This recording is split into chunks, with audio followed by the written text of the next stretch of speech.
It's amazing how you can sit listening to music and your heart rate goes up 20 beats a minute. It just happened to me today, listening to 3-time Grammy nominated for every rock category. This band is Nothing More, and I'm joined by lead singer Jonny Hawkins. How's it going? Hey, it's going good. How you doing? Pretty good, thanks. So last September, you guys released the deluxe album Spirits. There's some live tracks on there. That's what got my heart rate up. So where were those recorded at? Well, I'm glad we could help with your heart health there.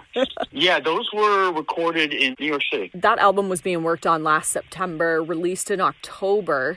And this September, you guys are playing Louder Than Life with Slayer, Evanescence, just to name a few. There's quite the bill. Have you played that venue before? Yeah. So we played Louder Than Life. When was the last time we played? It's been a little while, but I love Louder Than Life. I've had a great time. We went to our first one last year, and I have never experienced anything like that. I've been going to concerts since I was little, but never have I ever experienced anything like that. So we're really excited to see you there this year. Good. Yeah, I remember last time I just had some really good bourbon, some really good food. They had some amazing cooks out there, so I always look forward to it just for that reason alone. Yeah, it's got everything for every sense that you have. It's pretty neat. So you're also going on a North American tour, co-headlining with Wage War, and then there's special guest Veil Amaya and Sleep Theory. Yeah, it's going to be a packed bill and great bands. Can't wait. And so that starts April 16th, going just over a month long, and then are you getting into festival season just after that? Yeah, I think we might have a few weeks off after it just to recover, and then we go into festival season. So we're going to be popping around. I think we're going to be doing some festivals and in between some shows with Godsmack.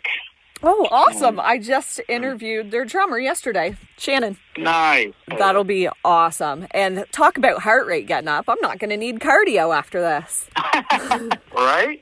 You just released a single, If It Doesn't Hurt, January? Yeah. My sense of time is probably the worst on planet Earth with...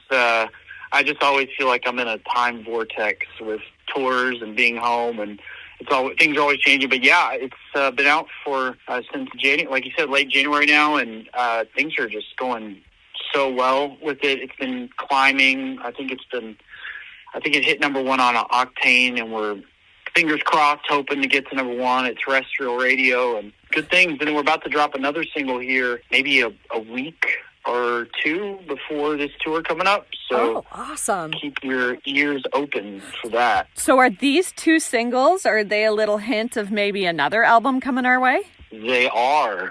We should have an album.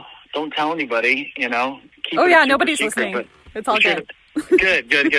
We should have an album out in September. Oh, okay. Awesome. So it'll be just in time. Hopefully it's before September 27th and we get to hear some of this new stuff at Louder Than Life. Yeah, exactly. You started off as the drummer of this band. Am I right there? Yeah. I started the band in 7th grade on the drums, and I tried out for the choir when I was maybe in 2nd or 3rd grade at this small private school, and I didn't make it. I was one of 2 kids that didn't make the cut for the choir. So I always just had this idea that singing was not for me. Right. So drums was pretty much my other love and passion. And so I just went the drumming route until I was about 21 or 22. And we had gone through about 4 or 5 singers over the years.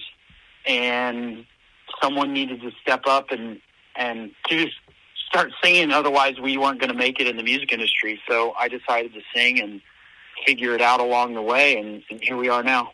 And don't you wish you could meet up with the teacher or the instructor of that choir that didn't let you in for vocals? It's crazy. Yeah.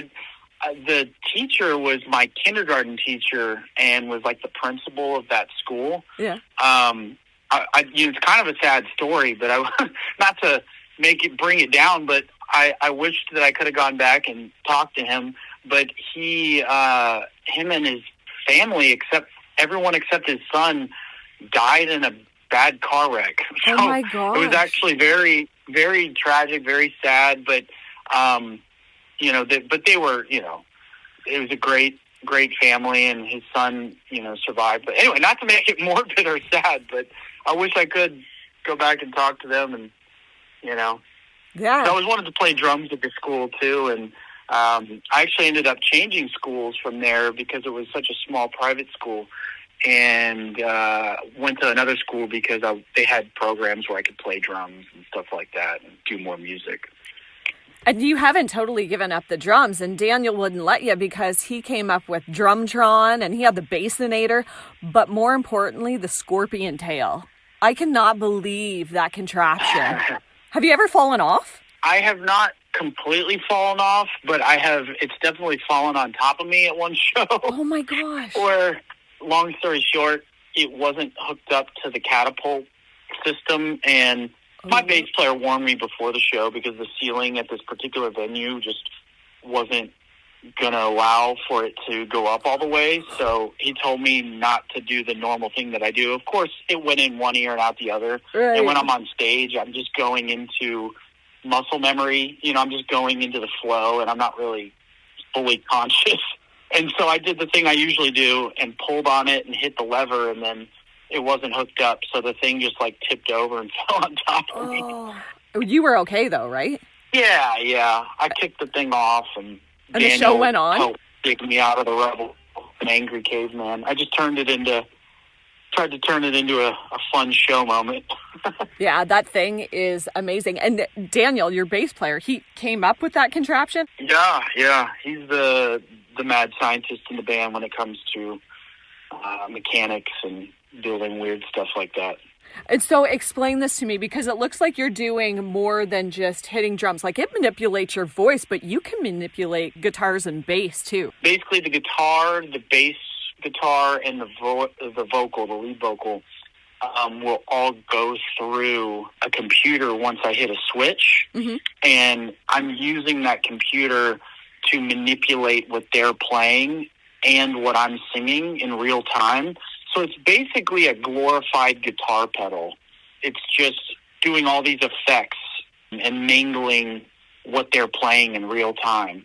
Much like a DJ, remixing in real time, what he's playing back. It must get... So something like Louder Than Life, if for some reason someone hasn't heard of your band before and they look over and they see you working the Scorpion Tail, it's something you got to see it. And if there is anyone listening, if you haven't seen it, check it out on YouTube, because, oh my gosh, that would be a workout. Do you have to work out to just be ready to do your stage performance with that thing? Yeah, I mean, it's, I just make it part of my stage workout for the day. Just kind of go in animal mode on it. And it's fun. It's like a fun little jungle gym for me. So yeah, adds to the workout. And so as far as writing goes too, lyrics, you guys get so deep, and it's you, Mark, and Daniel that come up with most of the lyrics? Yeah. I'm more of the bulk of it. I write and influence, but we finish all the lyrics together as a band. Music, everybody does their part for each of their instruments? Yeah, for the most part, yeah. We finish everything together. We're usually all in the room and making decisions and debating things and trying stuff. So, yeah, we're all chiming in on what each person's doing, but at the end of the day, each person's kind of bringing the bulk of their instrument to the table. Okay, and then you still have time to start doing comics. You guys came out with your first graphic novel. Yeah, I collaborated with an artist named Micah Ulrich for a lot of the Spirits characters and developed a Spirits test.